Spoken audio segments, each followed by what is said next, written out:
Yo les gars, j'aimerais bien avoir votre avis sur un sujet parce que j'ai fait actuellement le bilan sur mes différents sites. Je me posais la question de la rédaction offshore versus la rédaction AI. Donc j'aimerais avoir vos avis et avoir votre état des lieux par rapport à cette question-là. Après, j'aimerais avoir votre retour d'expérience. Après, moi, je vous dirai ce que moi j'en pense pour pas biaiser votre avis ou bien vous orienter votre avis sur le sujet. Par exemple, toi, You, par exemple, t'en penses quoi de ce sujet-là? Alors, moi, ce que j'en pense, c'est que c'est en fait, les 2 choses sont bonnes et encore une fois, en SEO, ça dépend. Enfin, en fonction de ce que tu fais et de la valeur que tu as apportée, tu vois, il y a aussi un truc, qu'on prend plus en considération, entre guillemets, mais je pense qu'il faudra encore le prendre en considération, c'est les rédacteurs francophones. Alors moi, je travaille avec les 2 et j'ai, souvent un souci avec, les rédacteurs offshore, c'est que ils ont une espèce de biais, avec la langue où, en fait le français n'est pas le même, et du coup, bah, parfois les tournures de phrases sont un peu étranges et «pas françaises» entre guillemets et sinon l'IA, bah, c'est très intéressant, mais il faut toujours revérifier derrière, c'est un peu comme l'offshore et donc dans les 2 cas, c'est hyper intéressant et ça dépend de ce qu'on fait. Et alors, il y a un truc qui est très drôle, c'est que moi, du coup, ma rédactrice, c'est pas vraiment une rédactrice, SEO, c'est, une assistante et du coup, je la fais rédiger avec, ChatGPT et en fait, dans les références, il lui donne toujours les références, de son pays, donc notamment la Madagascar, et c'est très drôle parce que quand il parle d'un produit ou quoi, il va donner des marques malgaches, pas françaises. Donc elle est obligée de spécifier qu'elle est en France et même là, parfois, ça marche pas. Du coup, j'ai dû lui donner un VPN pour qu'elle, se connecte en France et qu'il y ait plus ce souci-là. Donc c'était très drôle. C'est une astuce, en fait, que vous pouvez utiliser, quand vous avez des rédacteurs, offshore, pas parce que souvent on lit pas, faut dire la vérité, souvent on lit pas les textes qu'ils font, on lit un sur 10 et on voit pas les petits trucs comme ça. Donc, du coup, tu veux dire que là, actuellement, ta rédactrice, elle ne construit pas. Ce qu'elle fait, c'est que elle va prendre ton prompt que tu lui as fourni, elle va elle-même euh, mettre le sujet, envoyer le prompt et se relire. C'est bien ça?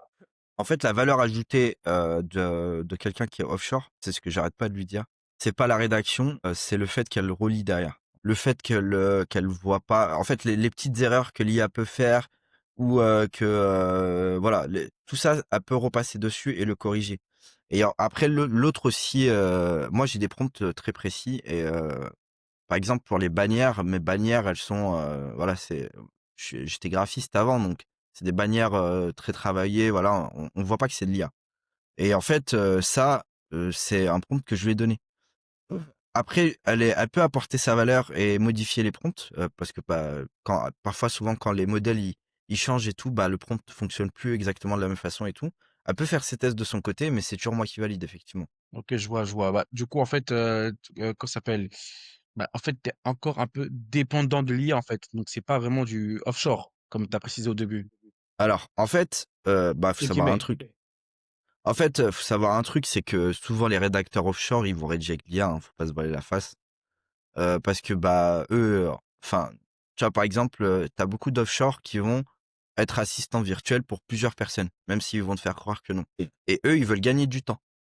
Donc ils vont faire avec de l'IA même s'ils te disent que non. Après, tu as toujours des gens honnêtes et qui vont te dire oui et qui vont vraiment le faire, mais souvent c'est avec de l'IA, donc autant lui donner de l'IA et l'autoriser l'IA. De toute façon, l'IA, faut faire avec, elle est là aujourd'hui, il faut faire avec.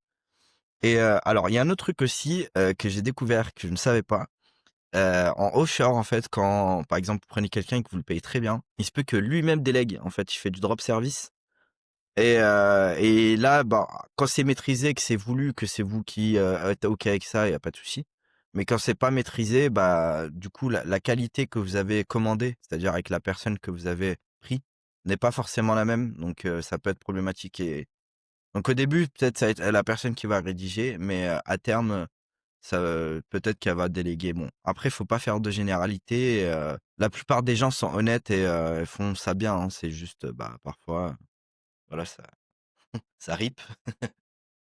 Je pense que ce qu'ils font, c'est qu'au début, quand ils ont pas beaucoup de volume, ils le font eux-mêmes. Après, quand ils voient que l'argent commence à rentrer, ils se disent: «Vas-y, je crée une agence. Pourquoi pas aller target d'autres clients et me libérer du temps?» C'est humain, je le comprends, mais après c'est aussi la question de confiance, tu vois? Qui rentre en jeu et aussi la question de, son travail, est-ce qu'il rank? Parce que moi, la finalité, c'est le ranking. Il peut même me produire de la merde, tant que derrière ça rank, moi ça me va. Et toi, Yves, t'en penses quoi? J'ai pas eu ton retour. Ouais. Moi, je pense à, c'est surtout une question de coût en réalité, parce que bah forcément avec l'IA, tu as beaucoup moins de coûts que de payer un humain, surtout si tu lui demandes de rédiger lui-même ses contenus. Donc je pense que il y a ça déjà à prendre en compte dans un premier temps. Et je pense dans la notion de scalabilité, même de ce point de vue-là, même si enfin ouais, si t'as un peu de moyens, ça dépend toujours du coup, tu vois, de ton budget. Mais je pense que ça peut être pour quelqu'un qui est éditeur de site web et qui débute, je le déconseille de partir directement sur de la rédaction humaine et de faire appel à de l'IA dans un premier temps. Et s'il souhaite le déléguer, justement, à faire un mix entre rédaction et IA, mais l'écriture humaine, c'est vraiment pour moi. Déjà, il y a eu des études hein, qui ont été faites avec de la rédaction 100% humaine. Souvent, ça rank moins bien que des écritures humaines mixées avec de l'IA. Donc, je pense qu'il y a quand même un... Et même, je pense plus qu'en 2025, tu as encore des gens qui font de la rédaction 100% humaine, en tout cas très peu. Donc, ouais, je pense qu'il y a ces deux notions-là à prendre en compte. Concernant les différents outils que j'ai pu tester, moi, en IA, c'est vrai que moi, j'ai pu tester un peu tous les outils, enfin, tous les LLM qui existent hein, sur la rédaction. Il y en a qui n'ont pas duré longtemps, comme White Sonic, je sais pas si ça existe d'ailleurs toujours, j'avais testé, mais au final, pas très longtemps. Ce que j'utilise le plus souvent, pour être honnête, c'est ChatGPT, mais après, je suis au courant de tout ce qui se fait à côté. Voilà. Je sais pas ce que t'en penses, toi, Ubix. Alors, en fait, je suis tout à fait d'accord avec toi. Alors il y a une rédactrice, qui est un peu connue qui a créé l'outil Quality qui parlait de ça et qui disait qu'elle, en fait, bon, c'est une rédactrice premium, ça fait longtemps qu'elle fait ça, mais souvent elle propose à ses clients de rédiger avec l'IA parce que, bah, déjà de un ça l'aide et en plus, bah, ça va lui faciliter le travail. Il y a plein de choses que ça améliore et certainement que, ça apporte de la qualité parce que, bah, ça va donner des idées que nous-mêmes on n'aura pas, même si on va sourcer. Donc oui, je suis tout à fait d'accord avec toi. Pour les outils, moi, j'en ai testé pas mal. J'ai testé TextBulker, de Stephen Madaleno, qui est excellent. Après, c'est pareil, en fait, les outils IA, ça a souvent leurs limites. Ça faut repasser derrière, c'est l'avantage de l'offshore, en fait, c'est que derrière, même si tu prends un outil IA ou ChatGPT, la personne est censée repasser derrière. Donc tout ce qui est hallucination et cetera, ça n'existe plus. Et par exemple, sur les thématiques un peu, ouf, par exemple, moi je suis sur j'ai une théma où, ça parle, de ça peut parler de médicaments et cetera, sauf que je n'ai pas le droit de parler de médicaments et du coup, bah, ça, faut l'enlever, tu vois? Et ou sinon, faut mettre, faut dire, voyez un médecin, si jamais, ce sujet vous intéresse et cetera. Enfin, je n'ai pas le droit de parler de médecine, en fait, je suis pas médecin, tu vois? En parlant de sujets un peu touchy, il faut vraiment faire attention parce que du jour au lendemain, vous pouvez voir votre site down. Quand je dis down, c'est pas dans le sens que le bergeur vous le coupe, non, c'est dans le sens que la justice vous demande de le couper. Donc, faut vraiment faire attention sur des sujets comme ça, notamment tout ce qui est conseiller patrimoine. Faut faire attention. Du jour au lendemain, si vous avez un gros site, il peut être fermé. J'en ai vu un et j'essaierai de le retrouver, de vous le passer, mais fais attention. Pour répondre à la question, bah, en fait, moi, ce que j'ai fait, c'est qu'au Faut pas début, toucher j'ai à commencé, tu l'argent de vois, l'État. ouais, ça, faut vraiment pas. Pour répondre à la question, moi, ce que j'ai fait, c'est qu'au début, au tout début, ce que j'ai commencé par faire de la rédaction. Au tout début, ce que j'ai commencé à faire, ce qui ne marche plus trop bien aujourd'hui, c'est que j'ai commencé à prendre du contenu à l'étranger, je les traduisais en français. Ça marchait pas mal. Ça marchait Ou ça bien. marche pour Après, du spam. vous dites pas, ça marche encore? Ouais, ouais, pour du spam, apparemment, ça marche bien, hein. Tu Anthony des Wizards qui disait qu'il fait ça souvent. Trop bien. Moi, j'ai arrêté parce que avant je le faisais avec un outil qui s'appelait, je sais plus comment s'appelle l'outil. En fait, c'est un outil qui permettait qui permettait de faire ça en masse. Et pour la petite histoire, je raconterai une autre fois, mais cet outil-là, à cause de cet outil-là, mes sites se sont fait pirater. Donc, faut faire attention. Mais je l'enverrai dans les C'est commentaires ou quoi, bien c'est la Chinese hack ou qu'est-ce que t'as eu? bah, c'est ça. C'est ça. Que mes sites, ils étaient écrits dans des dans des langues bizarres. Des fois, ça faisait des redirections 401 vers des 301, ou je sais plus, vers des sites chelous. Laisse tomber. Ça peut être un sujet d'un futur podcast, ça, hein, parce que moi je l'ai eu Ouais, aussi. ça, ouais. Tu l'as eu Yves, tu aussi? l'as eu? Non, mais j'en connais beaucoup qui l'ont eu. Pour Dieu l'instant, ça merci. va. Et pour la petite histoire, j'ai fait le radin. À ce moment-là, c'était chaud. J'ai pas voulu prendre un expert parce que c'est extrêmement cher de prendre un expert pour nettoyer ta base de données. Du coup, je l'ai fait moi-même à la mano. J'ai dû incroyable. Et jusqu'au jour d'aujourd'hui, j'ai encore les séquelles. Aujourd'hui, j'ai encore des trucs bizarres sur mes sites. 90% c'est nettoyé. Revenons au sujet. Donc, du coup, ce que j'ai fait, c'est que j'ai commencé par la rédaction, par la traduction. Je l'ai mis sur mes sites. Ça marchait plutôt pas mal. Ensuite, j'ai eu marre de faire ça. Ce que j'ai fait, c'est que j'ai pris un rédacteur offshore. Plus précisément, un béninois. Pourquoi un béninois? Parce que par rapport à la qualité et le prix qu'il proposait, c'était pas mal. En termes de pays, je vous conseillerais plus d'aller enfin, je vous conseillerais pas trop les pays arabes, sauf si vous avez le budget, mais si vous avez pas trop de budget, je vous conseillerais plus les pays subsahariens et je vous conseillerais plus vers le Sénégal et le Gabon. Le Ils maîtrisent Sénégal, ils parfaitement sont excellents, hein. ils sont excellents, ils maîtrisent parfaitement le français, le Sénégal, le Gabon. Ouais, ouais, ils maîtrisent mieux le français que nous, hein. Ouais, le Sénégal, ils sont vraiment, Et le Bénin, ah t'as ouais, testé? mais non, Bénin. J'ai testé et c'est pas très cher, mais des fois il y avait des fautes d'orthographe, des fautes de synthèse. Moi, j'avais testé le Bénin, mais il y a longtemps, et c'est pareil, en fait, c'est toi et ta chance. Et en vrai, moi, je suis pas resté longtemps avec le gars, et bon, c'était pas Cali ce qu'il faisait. Après, ça faisait le job, en vrai, hein. Mmh, c'est ça, c'est ça. Et le problème, c'est comme tu as dit, c'est pas quali et souvent tu dois repasser derrière. En fait, tu passes plus de temps à repasser que. En fait, l'objectif de base, c'était de gagner du temps et déléguer. Bah finalement, tu dégaines rien du tout vu que tu repasses derrière lui. Et après, je sais pas si c'est propre à lui ou bien si c'est comme ça, mais tous les vendredis du mois, il vient renégocier son salaire. Mon gars, tu me fais Non, un bah, c'est travail par souvent où? comme ça, hein. Mais ça, faut le cadrer dès le début, je pense, en fait, parce que Ah, mais pareil, c'est cadré, hein. les gens que je connais qui font qui ont fait de l'offshore ou qui font de l'offshore, ils ont souvent ce sujet-là de renégociation. Après, ça se comprend, hein, les gars, ils tentent, quoi. Enfin, tu vois. Et vous les trouvez où, vos rédacteurs offshore? Vous les contactez comment? Bah, en fait, au début, si tu veux, au début, je le contactais sur les sites de Facebook. Après, à un moment, il y avait un site qui s'appelait Bulldoze, quelque chose comme ça. Ouais, Bulldoze. Vous voyez bien, hein? Ouais, bah, ce site-là, il a fermé. Je pense que il a voulu créer sa propre plateforme de vente de liens, de netlinking et tout. Parce qu'avant, il y avait, dessus, on pouvait faire Non, de la Bulldoze, ça existe rédaction. encore, hein. Ouais, Ouais, ça je existe savais encore, pas que ça moi. a fermé. Non, non, ça Non, en existe fait, encore. Et d'ailleurs, quand je dis que ça a fermé, ils font de l'optimisation de TF, en ce moment. ouais, ouais, ouais. En OK. fait, quand je dis que ça a fermé, certains services qu'ils ont fermé. Ouais, leur service Le offshore. service, ouais, le service offshore, il a fermé. Et il a fermé. Du coup, là-bas, je trouvais pas mal de rédacteurs. En fait, là où ça a vraiment pété ce site-là, c'est que quand il y a eu l'AI, ils faisaient tous de l'AI. Mais vraiment tous. Et ils te faisaient croire que c'était de la rédaction humaine. Ça m'a saoulé. Et du coup, je suis passé à la rédaction AI. Et AI, pareil. L'objectif, c'est de gagner du temps. Et finalement, tu te retrouves à relire aussi, recorriger. À part si tu as un méga bon prompt de la mort. Mais le côté humain reste Ah, l'humain vraiment, français, il y vraiment a pas assez. mieux, hein. Faut T'as dire la dit? vérité.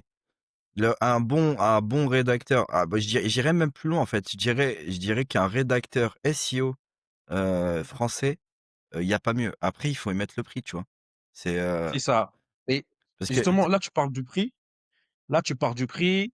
euh, Là, tu pars du prix. Du coup, ça me fait penser à une question.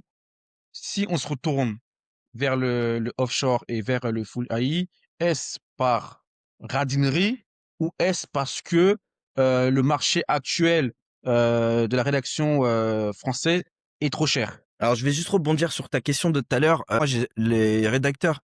Alors les rédacteurs, c'est pas vraiment des rédacteurs, c'est souvent des assistants. Je les trouve souvent, donc sur Facebook. Après il y a des sites qui sont spécialisés, mais je trouve ça hyper cher en fait, après la garantie eux te donnent, c'est, que, tu vas avoir quelqu'un de confiance. Voilà, tu peux même lui confier des cartes bleues et cetera. L'idée, c'est d'avoir vraiment confiance en la personne. C'est vrai que la personne que tu vas recruter sur Facebook, tu la connais ni d'Adam ni d'Ève, elle peut disparaître du jour au lendemain. D'ailleurs, ça m'est arrivé, hein. J'ai déjà eu, quelqu'un en fait qui rédigeait pour moi et qui du jour au lendemain a disparu. Voilà. Sans donner de nouvelles, son truc OK. Facebook a disparu, tout a disparu. Mais tu pas arnaqué ou autre? Ah non, non, bah, Mmh. en fait, un jour, on m'a dit, «Est-ce que tu peux, m'avancer, au lieu de payer, tel jour, tu me payes tel jour?» Je lui dis: «OK, pas de souci», j'ai payé et elle a disparu. Non, mais après elle m'a livré, hein, Ah, OK. Seigneur!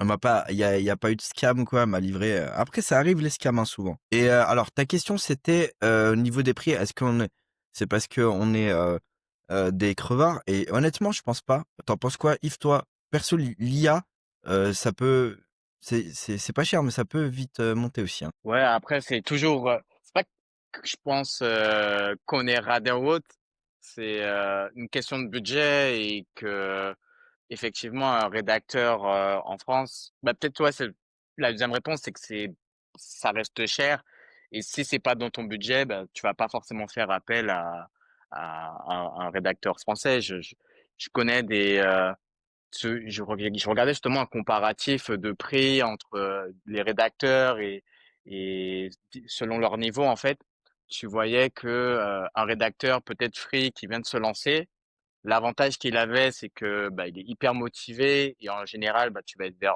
environ 50 euros l'article. Donc là, à la rigueur, ça peut être hyper intéressant de ce point de vue-là, selon la qualité de l'article et selon ton budget, encore une fois.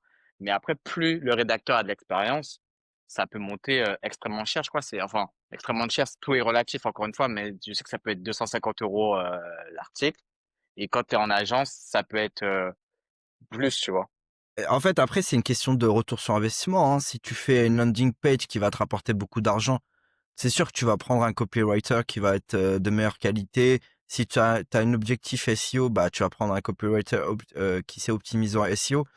Tout est une question de, retour sur investissement. Je pense qu'un site qui marche bien, au bout d'un moment, s'il a des vraies ambitions, pour rester et cetera, il va commencer à prendre des rédacteurs, francophones, en France, pour, optimiser, les pages, qui rapportent le plus.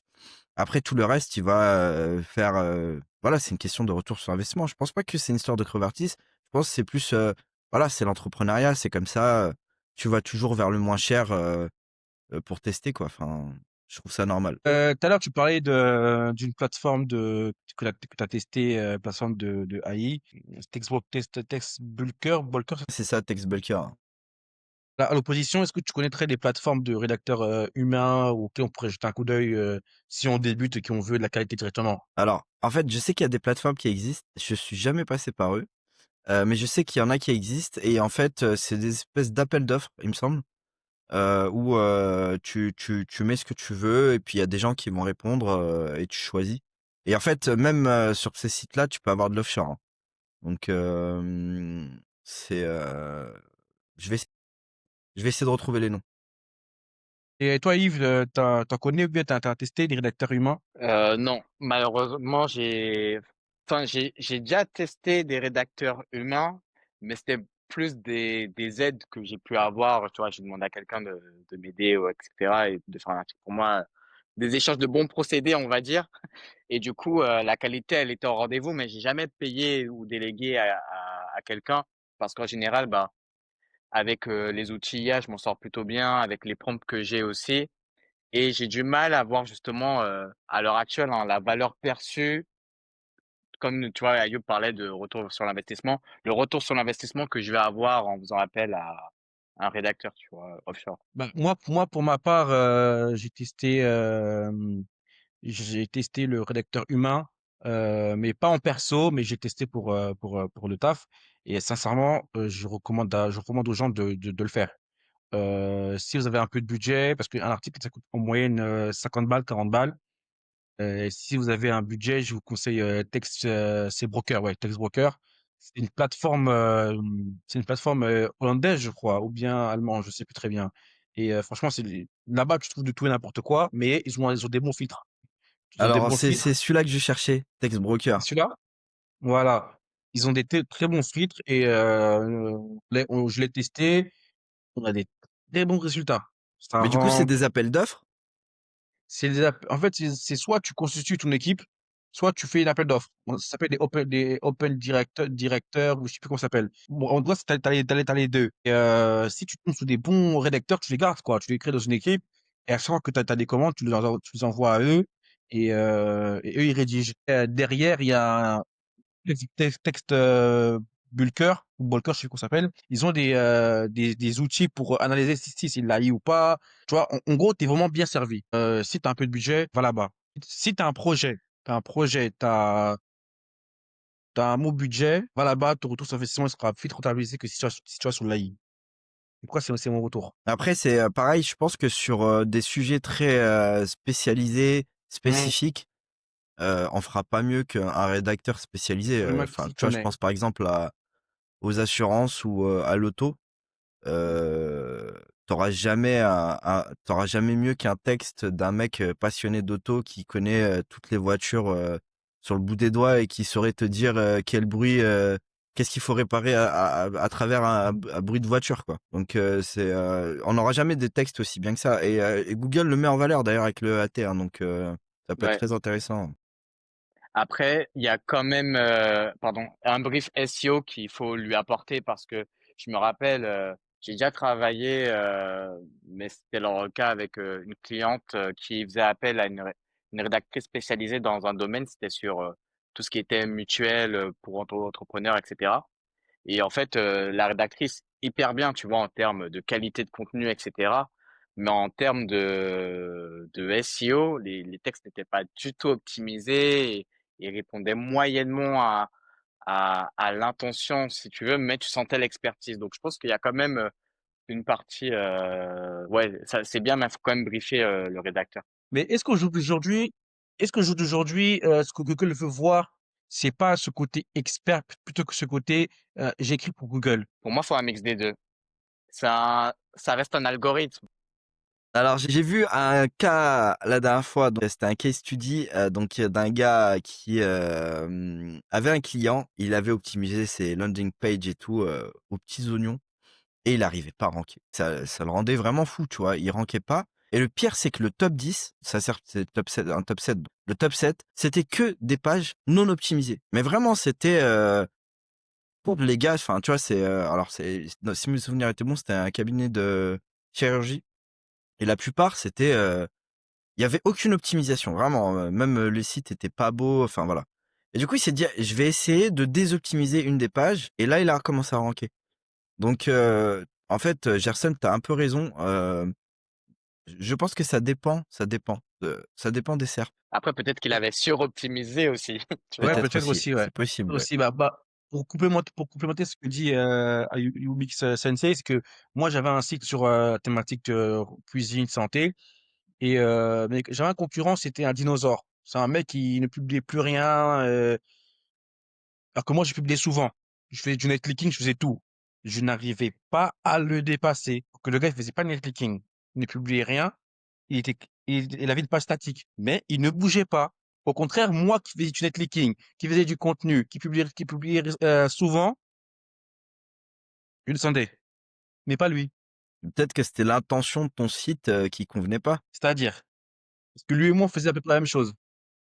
Si vous faisiez exactement la même chose, oui, ça tient pas. Mm. Mais, tu vois, si par exemple ton site a travaille une thématique différente ou des angles différents du sien et que lui, il est vraiment spécialisé que dans, Ouais. cette thématique-là, ça va être Ouais, dur de passer devant. lui, il était full recettes de cuisine. Et moi, j'étais recettes de cuisine mélangées avec de la santé, mélangées avec du sport. Tu vois, en gros, complémentaire, quoi. C'était pas non plus thématique finance.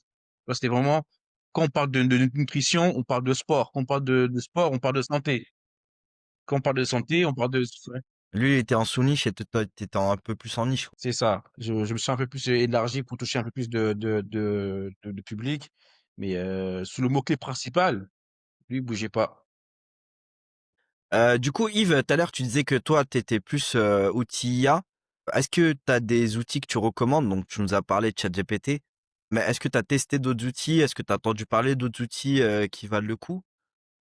Bah, du coup, j'ai utilisé pas mal d'outils gratuits en soi. Heu, Bah, ça peut être, par exemple, Claude que j'avais utilisé aussi. Claude, c'est vraiment pas mal aussi. Ouais. Moi, je l'ai utilisé beaucoup au début. Je pense que ça a beaucoup évolué depuis. J'aimais beaucoup ce côté, humain qu'on retrouvait, dans la Exactement, rédaction, mais je exactement. trouvais au bout d'un moment que ça faisait un peu exagéré, en termes de ton et quand je comparais Un peu, avec tu dit? ChatGPT, moi je regardais mais en termes de ouais, c'est ça faisait un peu moins exagéré avec ChatGPT. ChatGPT s'est un peu amélioré aussi. Je pouvais un peu plus le challenger, donc je trouvais ça, assez intéressant. Donc faudrait que je réessaye, depuis, sur Claude parce que, beh, j'ai eu pas mal de bons retours. Je sais que Ubix t'en avait parlé, Gerson aussi. Quoi d'autre? Il y a, Il y a Grok, hein, qui apparemment est pas mal du tout. Après, c'est sur un ton un peu plus léger. Je sais pas ouais, si vous avez testé? moi j'ai Ouais, moi testé j'ai testé j'ai vas-y. testé aussi l'outil des Chinois là qu'ils ont fait récemment là. Et, le meilleur reste vraiment. GenSpark? Non, Ah, c'est- parce que GenSpark, c'est banger aussi, hein. ah, t'as aimé toi? Ah, moi j'adore. GenSpark, Ouais, pour de la rédaction? ouais. Bah, OK. sur Claude, quoi, avec Claude. Mmh. Mais, j'aime bien en fait la suite, GenSpark, et ils ont un outil qui est pas mal, qui permet en fait d'aller, vérifier, les informations que l'IA a dit. Donc, je sais qu'il y a une IA Ouais, qui permet de faire ça et je me souviens plus du nom. Depuis tout à l'heure, je la cherche. Je vais essayer de la retrouver. Il y a une IA qui est spécialisée là-dedans et qui va donner par exemple, des études, quand on parle, par exemple de, sport ou, de nutrition ou de, santé. Elle va aller chercher les études qui est, cohérente avec ton texte, donc c'est très intéressant. Mmh, OK. J'avais aussi testé, pardon, Was One, du coup, si je prononce bien, des Wizards. Franchement, j'avais pu tester et je trouve que c'est cool en termes de fonctionnalité parce que tu as énormément de fonctionnalités et tu sens que c'est pensé pour des éditeurs qui font de l'affiliation ou ce type de choses. Tu as la possibilité de créer tes propres personas. En fait, si tu veux, tout est déjà automatisé, ça te fait gagner beaucoup de temps. Après, j'avoue, j'ai pas continué dessus parce que en termes, je trouvais qu'il y avait toujours un peu d'hallucination, mais c'est le côté IA. En vrai, il faut toujours retravailler un peu de son texte et du coup, tout ce qui était création de persona, etc. Je me disais, je pouvais très bien le faire avec un GPT moi-même à côté sur ChatGPT, etc. Mais franchement, si un éditeur souhaite gagner un peu de temps et tout, je trouve que c'est vraiment pas mal comme outil. ouais, Ubix, l'outil chinois que je parlais là, c'est DeepSeek. Ouais, Alors moi, j'avais testé DeepSeek au début et c'était une catastrophe, donc ouais. j'avoue que j'ai pas retesté Et depuis, mais pourtant, apparemment c'est pas mal. les gens le vendent comme s'il était meilleur que ChatGPT. C'est Bah, c'est étrange. gratuit, donc c'est un vrai avantage. Mais c'est Et vrai vous, que moi, je peux pas parler dessus parce que je l'ai pas retesté depuis, faudrait que je le reteste en fait. et vous avez testé Notebook? Enfin, Gemini Notebook sinon. LM, alors Ouais. Gemini, moi j'ai testé, alors moi je fais un peu d'affiliation, à côté. Et je trouve que Gemini, sur les thématiques d'affiliation, c'est un peu plus fiable. Parce qu'il y a les données Google et du coup, il va sourcer des produits, qui existent, dans un premier temps, pas des produits qui existaient en 2022 qui n'existent plus maintenant, et aussi même les informations qu'il va donner, je trouve qu'il y a moins d'hallucinations. Après, je sais pas si vous avez testé vous? Ouais, Moi, j'aime pas. moi j'ai testé, mais pareil, grand fan de ChatGPT, hein, pour l'instant. Toi, tu serais là-bas, toi. T'as des parts là-bas, toi. J'ai essayé de justement acheter un peu d'action, hein, c'est intéressant. OpenAI. Ah mais oui, c'est sûr que OpenAI, ils sont en train de révolutionner, Ouais. ils sont en train de tout révolutionner, hein. Alors, il y a un autre truc aussi, qui est hyper intéressant et que j'aime beaucoup utiliser, alors pour des tâches très spécifiques, c'est, Mistral, que je trouve, vraiment, vraiment stylé. Et l'avantage de Mistral, c'est que, bah, c'est une IA française et il me semble qu'ils sourcent, en français, et je trouve que leurs textes, la tournure des phrases est un peu mieux. Donc je sais pas si c'est dans ma tête ou parce que c'est un outil français ou quoi, mais je trouve que les tournures de phrases de Mistral passent un peu mieux que les autres IA. OK. Moi, je le trouvais un peu long, en termes, enfin, peut-être j'avais un bug, le jour où les fois où je l'ai utilisé, mais, je trouvais pour donner des réponses, c'était super long, Mistral et Ah, ils se sont améliorés depuis, hein. Parce qu'au début, OK, c'est vrai que c'était lent, hein. OK, faudrait que je reteste. En termes de synthèse, quand tu compares avec Claude, t'en penses quoi? Vous en pensez quoi? Entre quoi et quoi? Mistral Bah, et après Claude? moi je suis, pareil, je suis comme Yves en fait, j'utilise plein d'IA, mais la plupart du temps je retourne sur ChatGPT, À comme, 100%. et mais en fait ils ont tous, leur, je pense qu'il faut pas travailler qu'avec une seule IA et par exemple, il y a un truc, alors il y a un petit tips, qui est pas mal du tout et c'est pas assez dit je trouve sur internet. C'est qu'en fait, quand par exemple une IA donne une information, si on lui fait revérifier l'information, par elle-même, elle va toujours dire: «Oui, oui, c'est bien, je me suis pas trompé». Par contre, si on fait revérifier par d'autres IA, elle va te dire la vérité. Elle va un peu plus parce que c'est pas elle qui a rédigé et du coup, bah, parfois on peut débunker un petit peu, des infos pas bonnes et cetera, comme ça. Donc ça peut être intéressant de faire repasser son texte, dans par exemple, Gemini ou Claude à côté pour voir, si, il a pas dit de bêtises, quoi. Ouais, Ah, ouais, ouais, ouais. j'ai déjà eu ce cas aussi et moi, j'aime bien faire revérifier par Perplexity. Je trouve que, c'est plus fiable, mais parfois pareil, du coup, en fait, ça m'est déjà arrivé de me dire et du coup, c'est bien que tu dises qu'il faut faire travailler peut-être 2 IA ensemble parce que du coup, vu que je trouvais que les données étaient plus faibles sur Perplexity, je m'étais dit: «Bon, ben, pour cette typologie de sujet, je vais faire appel que à Perplexity». Sauf qu'au final, je me suis rendu compte que Perplexity aussi commençait à halluciner, tu vois? Donc peut-être c'est intéressant, ouais, de faire valider à chaque fois avec une autre IA par derrière. Alors, il y a un autre tips aussi que je peux donner. Moi, alors j'adore l'IA, hein, donc j'aime bien toutes les petits tips et tout. Quand on travaille sur un chat, en fait, il faut pas rester trop longtemps dessus parce qu'en fait, plus on reste longtemps dessus, plus il hallucine. Donc ce qu'il faut faire et en fait, ça, c'est pas mal sur Genspark parce qu'il limite, les longueurs de chat à cause de ça et du coup, bah, à chaque fois, en fait, je reprends donc la fin de la discussion ou le texte que j'ai donné et je recontextualise dans un nouveau chat et qui lui va continuer et franchement ça marche plutôt pas mal je trouve. Il y a moins d'hallucinations. Je suis entièrement d'accord avec toi et c'est un truc que j'ai remarqué beaucoup avec Gemini.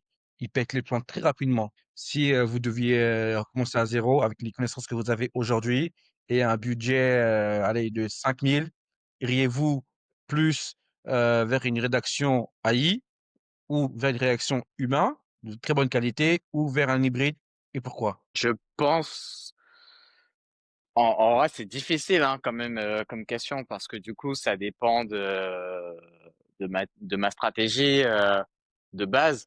Mais je pense que je partirais, sur, peut-être dans ces cas-là, pas forcément du full IA, tu vois? Mais je ferais appel à peut-être une solution semi-assistée, tu vois? Avec, de l'IA, mais aussi, rédacteur, enfin humain qui va peut-être repasser pour améliorer un petit peu, certains articles, tu vois? Ou certaines pages, de en question. En vrai, c'est hyper dur, comme ça, j'ai un peu de mal. Toi, je sais pas ce qu'en penses, Yubi? Moi je veux bien que tu apportes un peu de contexte donc c'est dans quel, type de projet? Est-ce que c'est un petit side, project, voilà avec quelques pages ou, c'est un gros projet, voilà où faut, est-ce que c'est pour du full time ou du side project, Disons que vous avez une enveloppe de 5K, on vous dit: «Écoutez, mon site a été créé, j'ai un petit projet, je veux que tu t'occupes de la partie, Ah c'est pour un client du back-end». coup? Pour un client, mais ou même pour un projet perso, tu vois? Tu as un nouveau site, tu as remarqué une nouvelle niche. Du coup, sur quoi tu partiras? Sur, du full, hybride, Moi je vais ou catégoriser. Si c'est un petit site imaginons un site d'affiliation, il y a pas beaucoup de pages et cetera, 5 000 €, c'est un budget intéressant, donc je partirais sur de la rédaction francophone, française. Si c'est, un middle site, je partirais sur de l'IA. Non, en vrai non, quoi qu'il arrive, middle ou gros site, je partirais sur, de l'hybride parce que, bah, chez moi, ça a fait ses preuves, ça fonctionne bien. Faut juste, trouver la bonne personne. Après, c'est vrai que parfois, bah, on a des surprises. Mais bon, c'est le jeu, hein, c'est comme ça. Même, parfois en France, on a des surprises, hein, faut pas les Français, on n'est pas parfaits non plus et donc voilà. Je pense que je partirais sur de l'hybride et si j'ai un budget de 5 000 pour un petit site, d'affi, par exemple, ou un petit site e-commerce, par exemple, avec quelques produits, je partirais sur un copywriter, rédacteur, spécialisé en SEO. Moi moi, pour répondre à la question, je partirais sur 100 humain. 100 humain parce que je sais qu'à long terme, ça partira pas, ça restera et au pire des cas, derrière, je pourrais venir faire des petites retouches avec des infographies, avec des images, avec des bonus rajoutés par l'IA. Et ouais, j'ai plus confiance à l'humain qu'à un truc qui fait artificiellement. Et pour l'avoir testé sur mes sites, la plupart de mes textes faits par IA, ils sont en train de tomber. Mais les textes faits par les hommes, ils restent. Ils surmontent le temps. Les hommes, tu fais appel aux Voilà. Algériens? Hem, alors Mais en fait, il y a quelques années, les textes full IA, ça rankait pas du tout, c'était une catastrophe. Mais je trouve que maintenant Google laisse un peu plus passer parce que, bah, je pense que les gens se sont améliorés dans les prompts et par exemple, les outils comme WiseOne et TextBulker, c'est ou Quality en fait, on va citer aussi Quality. C'est des outils, full IA, mais il n'en reste que c'est des outils qui, enfin, il y a plein de sites, qui rankent avec ça et ils le prouvent quoi donc ouais, après, je pense, faut pas faire du 100% IA, genre tu fais ton prompt de base et tu balances sur ton site, sinon ça va jamais ranker. Par contre, je pense que c'est bien la rédaction hybride parce que tu peux quand même, tu vois, je pense que c'est quand même possible de faire de la d'écriture qui soit difficile de dissocier si c'est de l'humain ou pas avec de l'IA à partir du moment où ton prompt, tes prompts même sont calés, tu vois, et que tu apportes de la valeur ajoutée. Moi, c'est ce que je fais avec quand je rédige en IA, avec de l'IA, c'est que j'aime bien essayer même dans un paragraphe ou une partie, m'imaginer un petit peu comment moi j'aurais rédigé, comme si je racontais un peu une histoire, tu vois. Et après, je vais demander à ChatGPT de l'améliorer, en fait, tu vois, ce passage-là. Et là, tu auras ta partie humaine que tu souhaites. Et l'idée, c'est toujours d'apporter un peu de valeur ajoutée. Et je viens de penser à un truc hyper intéressant. Je sais pas si vous avez déjà testé, mais des fois, justement, que lorsque vous avez envie de rajouter une partie un peu naturelle dans votre article ou peu importe le sujet, même avec l'IA, j'aime bien moi utiliser la partie vocale de ChatGPT et je lui dicte en fait, plutôt que de l'écrire à la main, je trouve qu'en fait, vu qu'on le dit de manière naturelle, bah lui, il comprend un peu l'idée et après lui, il va l'améliorer et structurer un petit peu le le propos. fameux reformule. Voilà, c'est Ouais, ça. c'est ça. Ouais. Alors j'ai retrouvé l'outil là que je vous dis dont je vous parlais tout à l'heure, qui, permet de sourcer et cetera. Ça s'appelle consensus.app, donc on le mettra en description. Je pense qu'on a fait le tour. Ouais, j'avais juste une dernière petite question pour revenir sur le sujet de Ubix, parce que je sais pas pour vous, mais moi je me sens un peu inquiet. Dans quel sens? Dans le sens que si je paye un rédacteur humain, c'est pour faire un travail précis, et du coup il demandera un certain prix, certes moins cher qu'un rédacteur français, mais du coup je me situer. Disons que le rédacteur, en termes de prix, hein, en termes de qualité, le rédacteur français, il est là, en termes de prix. Du coup, le rédacteur offshore, il est où par rapport à l'AI? Il est plus bas, on est d'accord. Là, c'est rédacteur offshore. Là, c'est rédacteur En en fait, bah, ça Gabon. serait insulter, plein de gens de dire ça, mais, alors Je parle en il y termes a de prix, pas en termes de qualité. oui, oui, en termes de qualité, enfin, tu vois, par exemple, moi, mon assistante, elle a un master, tu vois? C'est pas tu vois, c'est pas Exact. n'importe qui, Mm. elle sait réfléchir, elle sait parler, elle sait voilà. J'irai pas l'insulter en disant que, une IA, mais après ça dépend, hein. C'est clair que, tu en as d'autres où, c'est clairement le cas. Et j'avais vu passer aussi quelqu'un qui disait qu'aujourd'hui je pense que c'était, un des frères Perronnet qui disait qu'aujourd'hui, c'est plus intéressant de passer par de la rédaction IA que par de l'offshore parce qu'il y a une qualité qui est un peu plus, fiable et même en termes de prix, en fait, quoi qu'il arrive, le rapport qualité-prix est plus intéressant avec l'IA. OK. Donc du coup, au jour d'aujourd'hui, heu, le rédacteur offshore est plus bas que l'IA, en de prix. Non, bah, faut pas faire de généralité. Tu as des gars qui sont très, En très moy forts, même, tu vois, par exemple, tu prends quelqu'un au Maroc ou en Algérie, ils sont très, très, très, très bons. C'est un peu plus cher, mais ils sont très, très bons et tu prends quelqu'un au Sénégal, ils sont très, très bons. Après c'est on rentre dans d'autres, par exemple, le je veux le texte tout par exemple, tu dis à quelqu'un, «Tu veux mon texte pour demain?» c'est pas sûr que tu l'aies pour demain, par exemple. Alors C'est qu'un ça, rédacteur français, si. C'est bien d'autres sûr et trucs qui ça. rentrent en ligne de compte, mais tu des gens qui sont vraiment très, très intelligents, même, en Afrique ou ailleurs, tu vois? Et qui sont plus intelligents que nous, faut le savoir, hein. Et donc Ouais, en mais termes de qualité, faut pas faire de généralité, je pense, c'est toi et ta chance. Et toi, vous payez combien pour vos rédacteurs offshore? c'est ça la question, c'est le prix, pas la qualité. Parce que Il y a tous moi, les dans prix. ma tête actuellement, je paierais plus cher un rédacteur français qu'un rédacteur, offshore et je paierais plus cher un rédacteur offshore que l'IA. Oui, non, mais ça, C'est pas le niveau. c'est un fait avéré, ça. Enfin, tu vas payer plus cher, tu vois, On est d'accord. un après, encore une fois, ça dépend de tu vois, si tu balances, 10 articles par jour sur ton site, un rédacteur, offshore, il va t'en falloir plusieurs et avec l'IA, bah, tu peux le faire. Enfin, ça dépend de plein de choses et oui, alors moi, ma rédactrice il y a tous les prix, hein. Honnêtement, j'ai eu du, 100 €, donc 100 j'ai eu du, 800 en termes de propositions, hein. Et moi, ce qui me prend le plus de temps sur mon site à moi, c'est pareil, la réalisation de la bannière parce que le prompt ne marche pas tout le temps. Parfois, faut refaire, il y a des bras en plus. Enfin, vous connaissez ChatGPT, Mais quoi. c'est vraiment important la l'image. Ah oui, c'est très important. Je rank beaucoup, beaucoup avec l'image. Toi aussi, Yves? Ouais, alors, je dirais pas que je rock beaucoup avec l'image, mais je vois que mes pages se positionnent bien lorsque j'ai des images.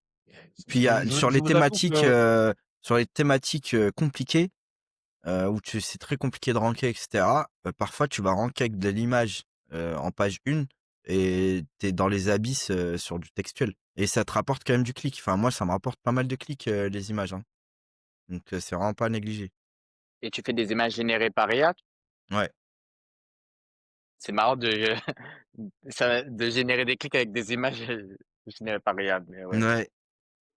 Est-ce que, lorsque vous rédigez par IA, vous relisez aussi vos textes qui sont rédigés par IA? bah, du coup, moi, si je fais de l'AI ou bien que si j'ai un rédacteur, c'est pour déléguer parce que je me focus sur la partie SEO qui est mon métier. Je veux pas, m'occuper du reste. Donc du coup, non, je ne relis pas. Justement, je paye quelqu'un pour faire ce travail-là. Donc si je le paye pour faire ce travail-là, que derrière moi, je relis, c'est que je paie pour rien, entre guillemets. Et voilà pourquoi je ne relis pas. Mais je devrais le relire. Ouais, c'est ce que j'allais dire parce que ça veut dire que tu as une confiance énorme, Ouais, ouais, c'est clair, hein. Mais en fait, si, vous voulez, moi, le content, c'est pas mon point fort et je m'en fiche du content. Moi, c'est mon SEO. Le content, ça, c'est ce que j'ai toujours détesté. Donc du coup, je donne ce travail-là à un rédacteur parce que c'est son métier. Il est meilleur que moi dans ça et je lui donne. Mais si derrière je dois relire, c'est que pourquoi je te paye, en fait? Tu comprends? Ouais. Moi, honnêtement, je relis, hein, que ça soit de l'IA ou rédacteur offshore. Pourquoi? Parce qu'en fait, voilà, les coquilles, ça peut toujours arriver. Moi, j'ai eu des très belles surprises, même avec ma rédactrice, hein, où des fois, je lui faisais réécrire, 10 textes d'un coup parce que, bah, ça allait pas. Et en fait, je fais de la relecture aléatoire. Je vais pas tout relire parce que, bah, c'est très long. Et sur de l'IA, bah, vu que si c'est moi qui rédige, bah, je relis derrière. Enfin, c'est logique, c'est moi qui rédige. Quand j'utilise des outils, je relis aussi. Et en fait, même, Arthur des Wise Ones et donc des Wizards et Stéphane Madaleno, eux-mêmes le disent, hein, il faut pas envoyer les textes comme ça, faut relire derrière, parce que, bah, ça reste de l'IA et ça peut dire des bêtises donc c'est très important de relire derrière, je pense. Bah, du coup, moi, ça m'énerve un peu parce que je paye un outil de rédaction. Si derrière, c'est pas carré, parce que je peux moi-même écrire sur ChatGPT avec mes prompts. Donc, si je vais payer sur les études que tu as citées, c'est pour avoir une qualité supérieure et que je n'ai pas à relire. Tu vois, Ouais, donc mais ça m'énerve un peu. malheureusement, ouais, pour l'instant, en tout cas, l'IA, elle est pas parfaite, sur tous les plans et Mais je pense qu'en vrai, tu gagnes déjà un temps qu'avant, on n'avait pas, tu vois, avant la rédaction via IA, et que maintenant, c'est juste une phase de relecture et de retravailler un article. T'as plus ce process de la page blanche et tu sais plus quoi forcément écrire. Moi, je le vois un peu comme ça, en tout cas. Je me dis, pas très grave, justement, si j'ai à faire un peu de relecture ou retravailler certaines parties, parce que j'ai plus cet article à rédiger de A à Z. Parce que moi, j'ai déjà fait de la rédaction avant, du coup, où je rédigeais mon article de A à Z. Et effectivement, ça se positionnait bien. Et ouais, je me vois mal pas relire, tu vois, actuellement des articles rédigés par IA. Mais vous avez Bah raison, après, Yves, tu relis vous avez mot raison. par mot ou tu survoles? Parce que moi, je survole, hein. Diagonale. Je survole mes parties, mais en soi, comme je le fais partie par partie, quand je rédige en général avec l'IA, je revois en vrai tout mon article, tu vois. En fait, bah, parce que moi, je suis dans un optique de faire des trucs en masse, mais c'est pas possible. Non, mais Si demain j'ai après, 5 la articles, masse, quand tu fais je de vais la tout masse, c'est relire. autre chose. Ouais, Quand tu fais de la masse, tu t'en fous du texte, en fait. Tu peux même envoyer de la bouillie. Je crois qu'Anthony, il envoie de la bouillie, hein, lui, des fois, il me semble qu'il avait déjà dit ça. Quand tu fais de la masse et du spam, le texte n'est pas du tout. La masse, quand tu fais de la masse, tu sais que ton site, dans 6 mois, il est down, hein. ouais. Il avait fait d'ailleurs un exemple, Romain Pirotte aussi. Et pareil, tu voyais, il avait fait de la masse, tu vois, et il y a eu un gros pic de trafic. 2, 3 mois plus tard, c'était zéro, hein, ça a chuté. Bah, ce qu'ils font en général, c'est qu'ils vont se focus sur un sujet qui rapporte beaucoup d'argent. D'ailleurs, ça peut être un sujet très intéressant, ça. Est-ce que dans l'affiliation, on est obligé d'aller sur les thématiques un peu cheloues pour faire des sous? Ou est-ce qu'on peut faire des sous avec des thématiques propres, entre guillemets? Mais je pense que eux, ils vont se focus à fond sur un produit. Ils vont le spam à mort. Et pour ranker dessus, et ils savent que ça va durer un temps, et après, au pire des cas, ils vont le refaire, hein. C'est le spam, il suffit juste qu'ils renvoient sur un autre site, et il me semble que ça fonctionne encore. OK, OK. Bon, bah, les gars, c'était vraiment cool de discuter avec vous de ça. Ouais, Heu, J'espère que je vous ai apporté des éclairages de mon côté. En tout cas, vous, c'était très intéressant. ouais. Franchement, je trouve que cet épisode, il était hyper intéressant. Moi qui me suis pas encore lancé dans l'offshore, j'envisage peut-être de m'y lancer un jour, tu vois. Ouais, bah, moi, à la fin de cet épisode-là, ce que j'ai décidé de faire, c'est de prendre, de faire comme tu fais Ubix, c'est-à-dire que prendre une personne, un assistant rédacteur, et la petite mise à jour que je vais faire, c'est que je vais prendre un deuxième. Elle sera là pour relire ce que le premier il fait. Toi, tu veux vraiment pas relire, mais ça veut dire que tu as vraiment confiance même à la personne qui relit, tu vois. Oui, ouais, ouais, ouais. Mais parce qu'en fait, j'ai envie de me focaliser sur mon travail de SEO. J'ai pas envie de perdre du temps sur, enfin, SEO et business, tu vois. J'ai envie de En me fait, focaliser sur c'est ça. hyper intéressant parce que on peut vraiment parler pendant 2 heures encore là-dessus. Mmh. Moi, je peux donner des tips sur comment on recrute, quelqu'un, en offshore, parce Ah qu'il ouais, y ça, a je veux il y a bien. des trucs, il y a des trucs à faire, pour, être sûr de pas se faire scam, et bon, c'est des trucs qui ont déjà été dits sur internet, hein, donc on va pas réinventer la roue, mais bon, on aura eu au moins, et oui, avoir quelqu'un qui relie derrière, faut avoir confiance, en fait, parce que, bah, par exemple, moi, je connais un gars, qui a pris quelqu'un en SAV, donc OK. en offshore, encore une fois. C'est marrant parce qu'en fait, la plupart des gens, quand ils vont écouter nos podcasts, ils vont dire: «Ouais, c'est des enfoirés, ils prennent que des gens offshore». Mais faut savoir que tout le monde dans le web fonctionne comme ça, et je connais même des grosses boîtes qui prennent des Mais oui, ingénieurs en Inde, beh, et c'est qui les hyper. C'est payent les rois au des ça. tarif indien, hein, pas au tarif, US ou français, non. Oui, c'est les rois des ça. Et enfin bref, et du coup, le gars était censé faire son SAV, il faut savoir qu'il avait un CV énorme, il était dans la mode, donc beaucoup de retours, et cetera, et en fait, le gars, tous les jours, il faisait quoi? Il prenait tous les mails poubelle. Voilà, donc il y a aussi ce risque-là, et lui, il l'a pas vu, il l'a vu qu'au bout de 2 mois, quand il a commencé à avoir des avis Trustpilot, qui l'incendient, il est passé d'un avis vert à un avis rouge, il s'est dit: «Mais qu'est-ce qui se passe, Ouais, quoi?» ouais. Alors que Ouais, lui, il essayait de faire les choses proprement, quoi, tu vois?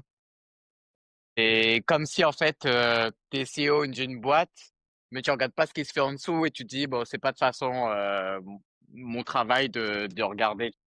Donc Ça, faut moi, ça faire avait beaucoup gaffe. collé. Ou sinon tu la challenges, enfin alors je dis «tu» mais là, mais ça peut être «le» aussi.